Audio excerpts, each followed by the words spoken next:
국내 코로나19 현황 자세히 알아보겠습니다. 오늘 0시 기준 추가 확진자는 53명입니다. 지난주까지는 매일 100명 안팎이었는데 이번 주 들어선 하루 50명 안팎으로 늘고 있습니다.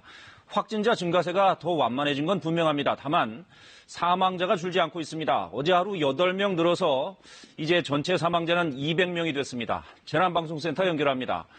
김민경 기자, 코로나19 국내 현황 분석해보죠.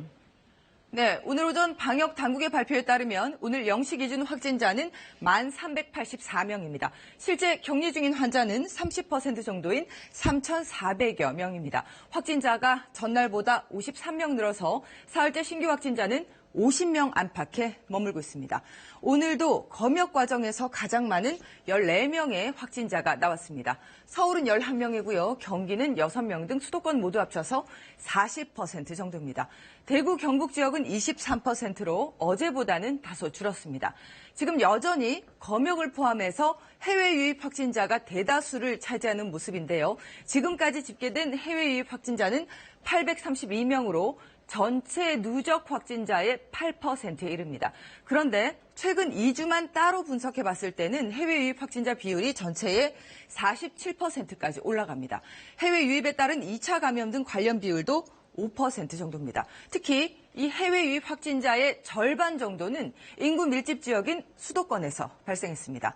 전 세계적인 상황도 좋지 않습니다. 지금 미국은 확진자 수가 38만 명이 넘었고요. 사망자도 만여 명에 이릅니다. 최근엔 또 프랑스가 가파르게 상승해서 지금 11만 명이 넘었습니다. 또 일본과 동남아 등지에서도 확진자가 빠르게 늘고 있는 추세 보이고 있습니다.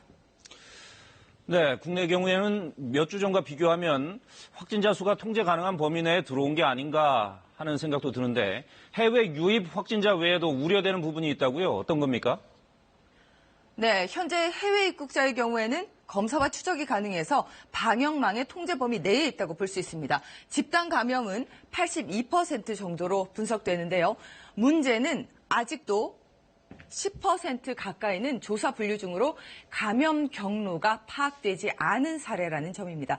지역사회 내에 파악되지 않은 감염자가 다중이용시설을 이용했을 경우 또다시 대규모 전파 가능성이 여전히 남아있습니다. 또 사망자가 8명이 늘어서 오늘도 200명이라는 점도 우려스러운 부분인데요. 치명률을 보면 지난달 초에 비해서 4배 가까이 높아져서 이제 1.9%까지 올라갔습니다. 특히 80대 이상에서는 5명 중 1명 수준인 만큼 고위험군에 대한 지속적인 주의가 필요합니다. 지금까지 재난방송센터에서 KBS 뉴스 김민경입니다.